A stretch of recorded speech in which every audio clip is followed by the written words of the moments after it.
की जो मीटिंग हुई पार्टी के ऑफिशियल स्पोक्समैन साहब ने उस पर पूरा डिटेल में उन्होंने वहाँ प्रेस को एड्रेस किया था और उन्होंने बता दिया था कि डाची गांव में क्यों मीटिंग हुई, मकसद क्या था, किस लिए हुआ।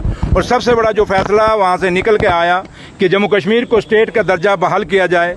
हिंदुस्तान की सरकार ने जम्मू कश्मीर के लोगों के साथ वादा किया था उस समय कि हम जम्मू कश्मीर के लोगों को स्टेट का दर्जा बहाल करेंगे। तो वो आज 1.5 साल हो गया, पौने 2 साल होने लगे हैं सरकार बने हुए। इलेक्शनों के बाद अभी तक वो स्टेट का दर्जा हमारा बहाल नहीं किया गया, क्योंकि स्टेट के दर्जा ना बहाल होने के कारण आज घर घर में बच्चा बेरोजगार है, लोगों की डेवलपमेंट के इशू रुके हैं, पानी और बिजली की प्रॉब्लम्स हैं, जो बेसिक ज़रूरतें हैं लोगों की, वो फंडिंग जो दिल्ली की सरकार से हमें आती है वो आज स्टेट के मुताबिक नहीं आ रही बल्कि एक यूटी के मुताबिक आ रही हैं। तो इसलिए स्टेट का दर्जा हमारा बहाल होना चाहिए। उसके लिए सबसे बड़ा जो फैसला डाची गांव से जो निकल के आया वो यही है कि हम अगर हमें हिंदुस्तान की सरकार जम्मू कश्मीर को अपना वादा पूरा नहीं करेगी, स्टेट का दर्जा बहाल नहीं करेगी, तो हमें मजबूरन एक सिंबल ऑफ प्रोटेस्ट हमें वहाँ पे दिल्ली जाएंगे और वहाँ जाके जंतर मंतर पे अपना धरना देंगे और हिंदुस्तान को बताएंगे कि जम्मू कश्मीर के साथ जो हिंदुस्तान की सरकार ने हमें वादा किया था वो वादा पूरा नहीं कर रहे। इसलिए वो जो हमारा उसके बाद एक रोड मैप है जो हमारे पार्टी के प्रेसिडेंट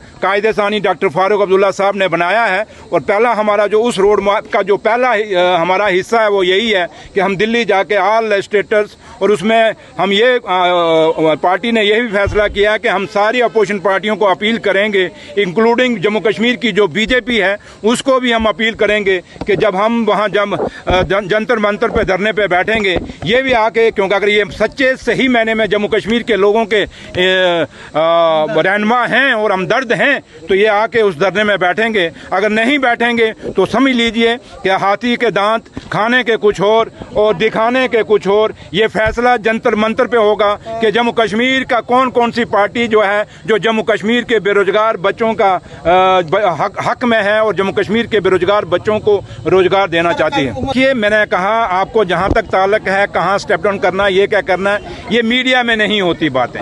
ये बातें उमर साहब अकेले फैसला नहीं कर सकते, ये पार्टी का फैसला होगा और कायदे सानी डॉक्टर फारूक अब्दुल्ला साहब जो पार्टी के प्रेसिडेंट हैं उनकी क़यादत में ही फैसला हो सकेगा।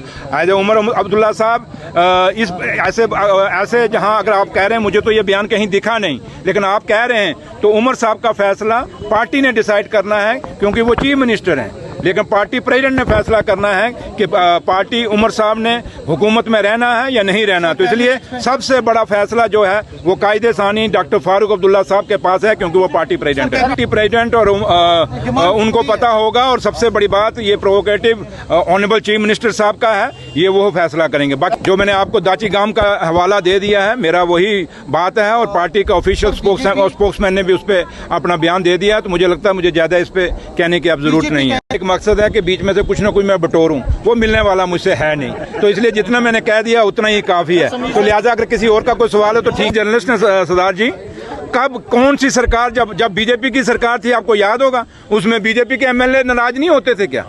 कौन सी सरकार हुई जम्मू कश्मीर में या हिंदुस्तान में जब भी सारे एमपी मिनिस्टर नहीं बनते, लेकिन जो नहीं बनते वो अपनी नाराजगी पेश करते हैं। कि ऐसे ही है कि हर असेंबली के अंदर अलग अलग जब भी जिस मर्जी पार्टी की सरकार बने, चाहे वो बीजेपी की बने, कांग्रेस की बने, पीडीपी की बने, आज हमारी है, तो इसलिए वो नाराजगियां चलती हैं और परिवार में होती हैं, तो वो नाराजगियां चलती हैं। अब आपके घर में भाई अगर आपसे लड़ेगा तो क्या उस घर को छोड़ के भाग जाओगे क्या? तो इसलिए छोड़िए इन बातों को, ये चलता है। अब समीर साहब का काम ही आपको पता तड़का लगाना, अब तड़का इनका लगेगा नहीं, तड़का लगाना तो ढाबे पे जाएं वहां दाल को तड़का लगाएं।